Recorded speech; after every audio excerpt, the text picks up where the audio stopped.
रामायण कथा। जब राम और सीता जी मिले, अपने समक्ष सीता को विनय पूर्वक नतमस्तक खड़ा देख रामचंद्र जी बोले, भद्रे, रावण से तुम्हें मुक्त करके मैंने स्वयं के ऊपर लगे कलंक को धो डाला है।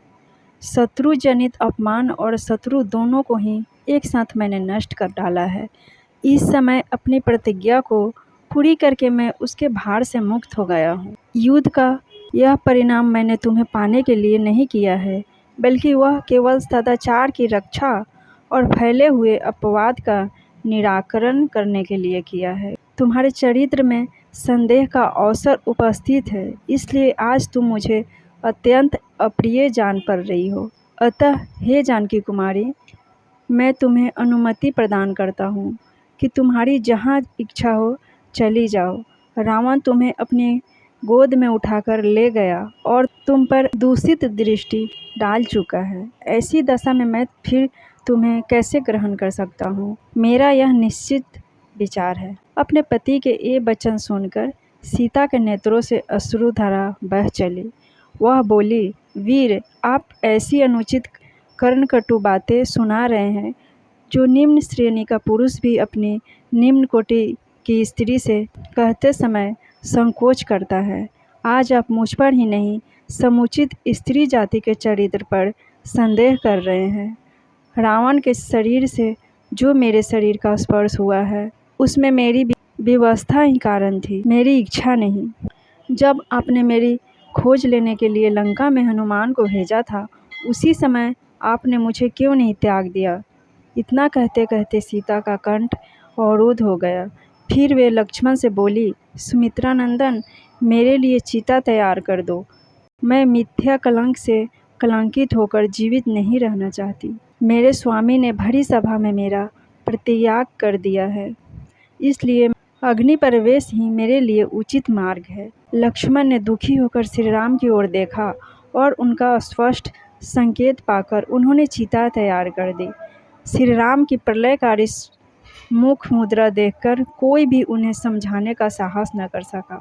सीता ने चिता की परिक्रमा करके और राम का देवताओं तथा ब्राह्मणों को प्रणाम करके यह कहते हुए चिता में प्रवेश किया, यदि मेरा हृदय कभी एक क्षण के लिए भी श्री रघुनाथ जी से दूर न हुआ हो तो संपूर्ण संसार के साक्षी अग्निदेव मेरी रक्षा करे।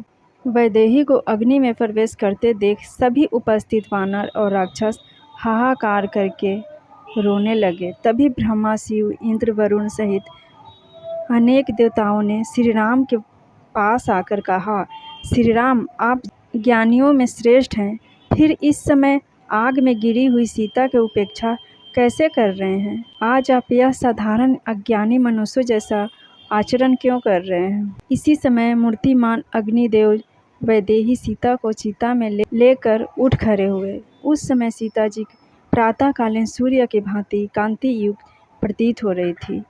अग्नि ने रघुनाथ जी को सीता को सौंपते हुए कहा, श्री राम, आपकी पत्नी सीता परम पतिव्रता है, इसमें तो कोई पाप या दोष नहीं है, इसे स्वीकार करें। अग्निदेव के वचन सुनकर श्री राम ने प्रसन्नतापूर्वक सीता को स्वीकार करते हुए कहा, मैं जानता हूँ सीता बिल्कुल पवित्र हैं।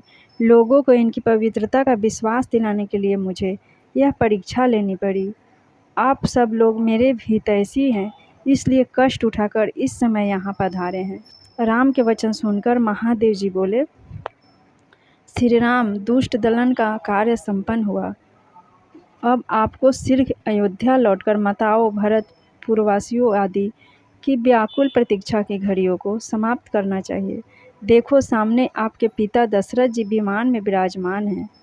महादेव जी की यह बात सुनकर लक्ष्मण सहित रामचंद्र जी ने विमान में अपने पिता को बैठा देखकर उन्हें सादर प्रणाम किया।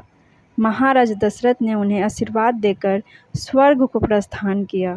दशरथ के विदा होने पर देवराज इंद्र ने कहा, हे रघुनाथ, तुमने राक्षसों का संहार करके आज देवताओं को निर्भय कर दिया, इसलिए मैं तुमसे बहुत प्रसन्न हूँ। तुम जो चाहो वरदान मुझसे मांग लो। इंद्र को प्रसन्न देख श्री राम बोले, हे देवराज, यदि आप मुझ पर प्रसन्न हैं तो मेरी प्रार्थना है कि मेरे लिए पराक्रम करते हुए वानर आदि जो वीर यमलोक को चले गए हैं उन्हें नवजीवन प्रदान कर दीजिए, जीवित कर दीजिए और वे पूर्णतः स्वस्थ होकर मुझसे मिले। इंद्र ने प्रसन्नतापूर्वक श्री राम की इच्छा पूरी कर दी। फ्रेंड्स, आगे की कथा मैं दूसरी वीडियो में लेकर आऊँगी। मेरे वीडियो को लाइक शेयर एंड चैनल को सब्सक्राइब ज़रूर कीजिए।